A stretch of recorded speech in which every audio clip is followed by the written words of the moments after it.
Hello and welcome. This is World Now. We start off in the Middle East, where Gaza is on the brink of famine, with 1 in 5 children now malnourished. Aid agencies are now warning of mass starvation, with the UN and health officials stating that the crisis is worsening by the day. We'll have more details in this report. 1 in 5 children in Gaza City are malnourished, with cases rising daily, according to United Nations Agency for Palestinian Refugees. United Nations Relief and Works Agency for Palestinian Refugees in the near city, East Commissioner General Filipe Lazzarini described the situation as catastrophic. He says, people in Gaza are neither dead nor alive, they are walking corpses. Over 100 international aid organizations and human rights groups have sounded the alarm on mass starvation, urging governments to intervene. Israel, which controls all entry points into Gaza, denies enforcing a siege and blames Hamas for the humanitarian crisis. However, the United Nations maintains that only a trickle of aid is entering the territory and warns that the hunger situation is unprecedented. Lazzarini reported that more than 100 people, mostly children, have died of hunger. He urged Israel to allow unrestricted humanitarian aid into Gaza. United Nations Relief and Works Agency staff are also suffering. Lazzarini warns that the entire humanitarian system is collapsing. The World Health Organization echoed the alarm, stating on Wednesday that much of Gaza's population is starving. Now, still on the tensions in the Middle East, Prime Minister of the United Kingdom, Keir Starmer, is facing growing pressure to recognize a Palestinian state, as France announced it would do so in September. Keir Starmer is preparing to speak to the German and French leaders later. Palestinian officials welcomed the French decision, while the U.S. has joined Israel in condemning it. Meanwhile, an Israeli security official says airdrops of aid into Gaza could take place in the coming days. Now, to speak more on this, I have joining me now founder Destination Peace, Emmanuel Pellman. He joins me virtually. Good to have you join us. Nice to be here with you. So we've seen mounting global concern over reports of famine in Gaza, and the United Nations has tagged it a weaponization of food. How would you describe the scale of this crisis?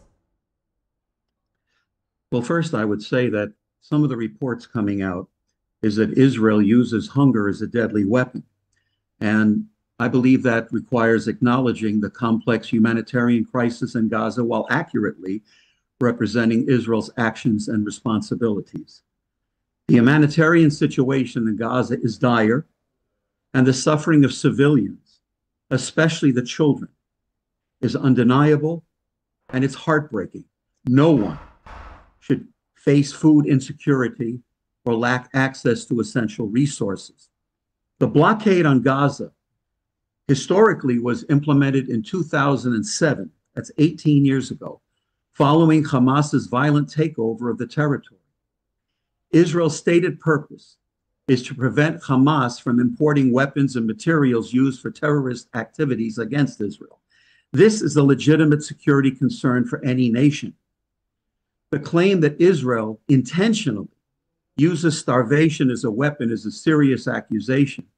While the blockade has undoubtedly contributed to the economic hardship in Gaza, it's still crucial to understand that Israel facilitates the transfer of humanitarian aid, including food and medicine, into Gaza through the designated crossings. The limitations are related to security checkpoints to prevent the entry of dual-use items that Hamas could exploit. Now, the problem I have with the press, and I'm very grateful to you here at TVC, because first of all, you don't interrupt when someone is speaking. And I greatly appreciate that. It's not usually what happens.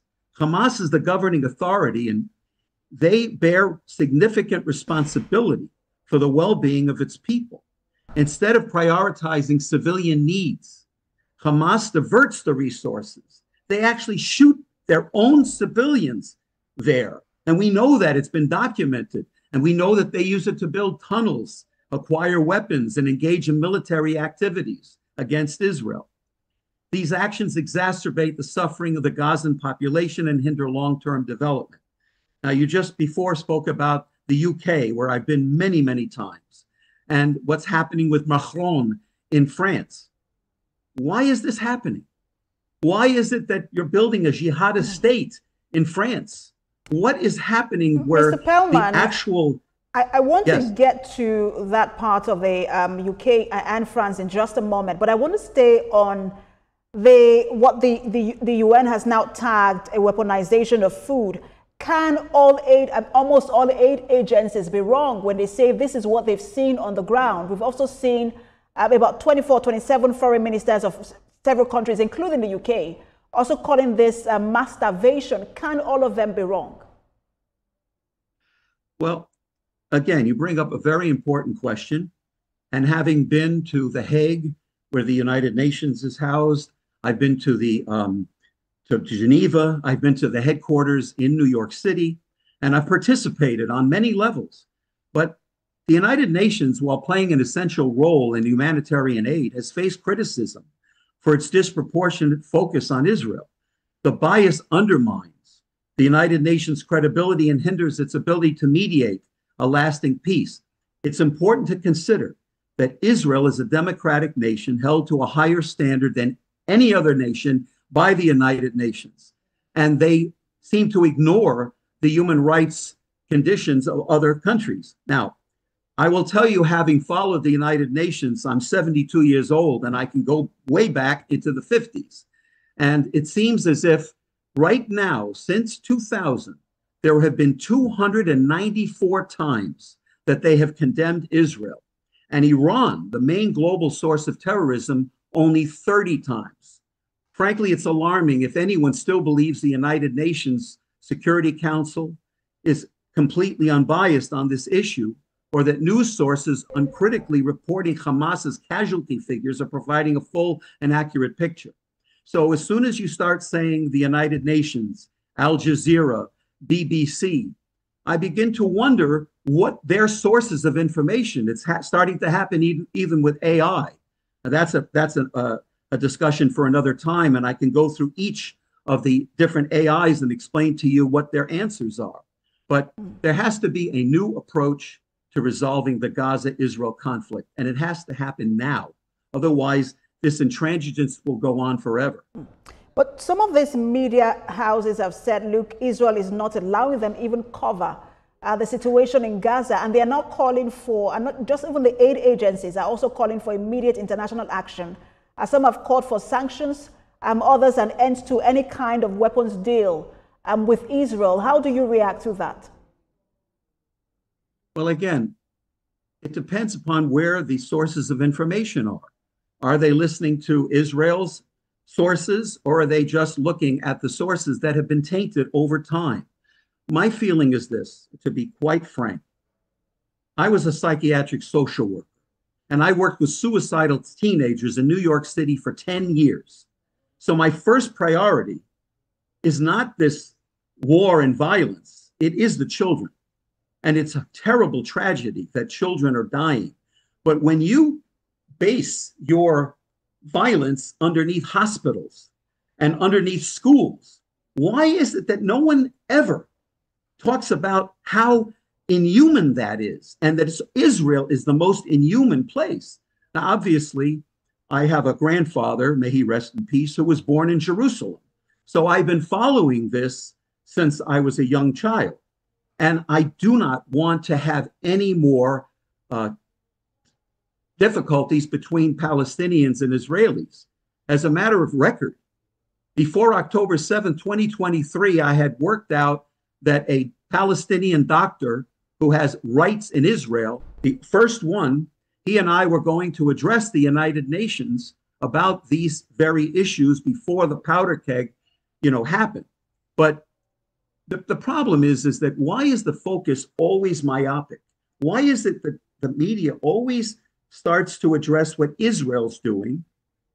And Israel, I believe, and again, I might be biased, is that it's more in a defensive mode.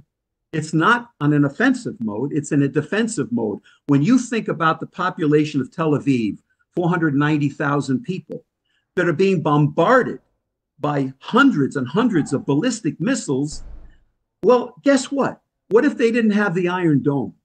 What if they didn't have defensive weaponry? These people would be killed, and the United Nations would meet and say, what a travesty that 490,000 people died.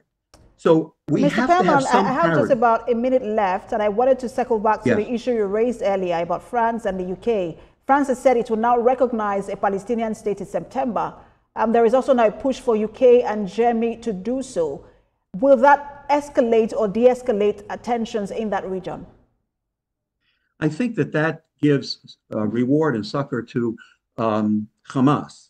Basically, this again is rewarding the hostilities and terrorism.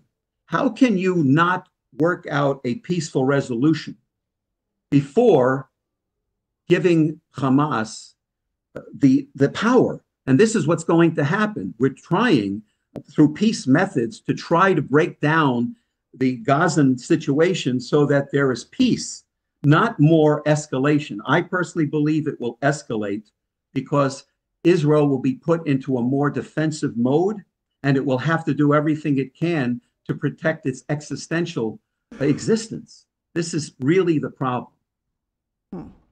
Thank you so much for your time. We're hoping that Hamas and Israel can also reach a ceasefire. We understand that that is already on the table.